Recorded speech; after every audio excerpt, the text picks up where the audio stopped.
इंदौर के खजराना क्षेत्र में जमजम चौराहे से खजराना थाना तक दिन भर सैकड़ों बार लगने वाला ट्रैफिक जाम अब गंभीर समस्या बन चुका है। मुख्य मार्ग पर लगातार जाम के कारण आम नागरिक, व्यापारी और आपात सेवाओं को भारी परेशानियों का सामना करना पड़ रहा है। इस संबंध में जब क्षेत्र के व्यापारियों से बात की गई तो उन्होंने ट्रैफिक जाम को लेकर बड़ा खुलासा किया। व्यापारियों का कहना है कि पहले व्यापारी एसोसिएशन के अध्यक्ष स्वयं सड़क पर उतरकर दुकानदारों से संवाद करते थे और अवैध अतिक्रमण न करने की समझाइश देते थे, लेकिन वर्तमान में व्यापारी एसोसिएशन के अध्यक्ष महमूद सिटीजन बनने के बाद यह व्यवस्था पूरी तरीके से कमजोर हो गई है, जिससे सड़क पर अवैध कब्जे बढ़ते ही चले गए हैं। वहीं क्षेत्रीय पार्षद रुबीना इकबाल खान ने भी ट्रैफिक समस्या को गंभीर बताया है। उन्होंने कहा, मुख्य सड़क पर 10 से 20 फीट तक अवैध टीन शेड लगाकर अतिक्रमण किए गए हैं, उसे हटाना बेहद जरूरी है। पार्षद के अनुसार उन्होंने कई बार थाना प्रभारी से इस विषय में चर्चा की, लेकिन अब तक कोई ठोस कार्रवाई नहीं की गई। हालात इतने बिगड़ चुके हैं कि ट्रैफिक जाम में फंसी एम्बुलेंस समय पर अस्पताल नहीं पहुंच सकती, जिससे मरीज की मौत हो गई। ई रिक्शा चालक द्वारा रोड पर ही अपने वाहन बेतरतीब तरीके से खड़े करने के कारण ट्रैफिक जाम होता है। इस घटना को लेकर मीडिया में खबरें प्रकाशित होने के बावजूद अब यह समस्या का समाधान नहीं हो पाया है।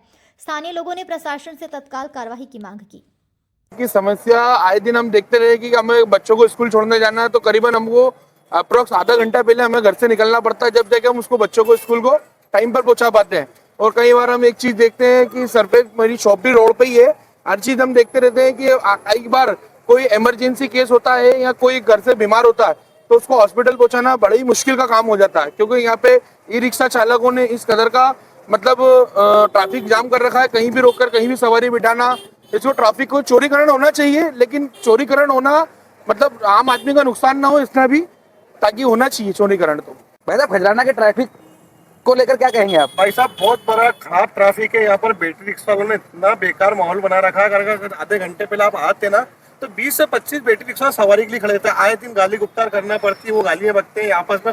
वो छोटे छोटे बच्चे हैं जो बैटरी रिक्शा गाड़ी चला रहे हैं, अब तो बालिग भी नहीं हुए हैं। उन लोगों ने इतना माहौल खराब कर रखा है जमजम पे, तो आप कभी आधे दिन आके देखना, ट्रैफिक में इतना खराबा कर रखा है वैसा कि हमें डर लगने लग गया। आज अपन उनको बोलते तो उल्टा हमें गाली बकते हैं उन लोग। भैया देखो, टीआई साहब से बार बार मैं कहती हूँ, जब जाम लगता है जब बोलती हूँ, एक बार मैं कहती हूँ कि आप सिर्फ इस रोड पे एक बार पैदल मार्च ही कर लो और लोगों को सिर्फ आप बोलोगे तो आपका पुलिस का टेरर ऐसा होता है कि लोग अंदर सरका लेंगे, पर ये लोग सुनते ही नहीं है। हमारे उधर गली में भी आप देखो ना, जो डॉक्टर इमरान अली के वहाँ पे गाड़ी निकालना मुश्किल हो जाती है। मतलब खजराने को बद से बदतर हालत कर दिया। और फिर अब मैं जनप्रतिनिधि हूँ, जितना कर सकती हूँ उतना करती हूँ। उसके बाद बीते कुछ दिन पहले ट्रैफिक में एक एम्बुलेंस फंसने से एक युवक को अटैक आ गया था वो वहाँ पर जी। तो ये तो होता ही है ना। यहाँ तो खजराने की भी यही हालत है। अगर कोई बीमार अगर फंस जाए तो शायद वो मुर्दा ही जाएगा वो वहाँ तक।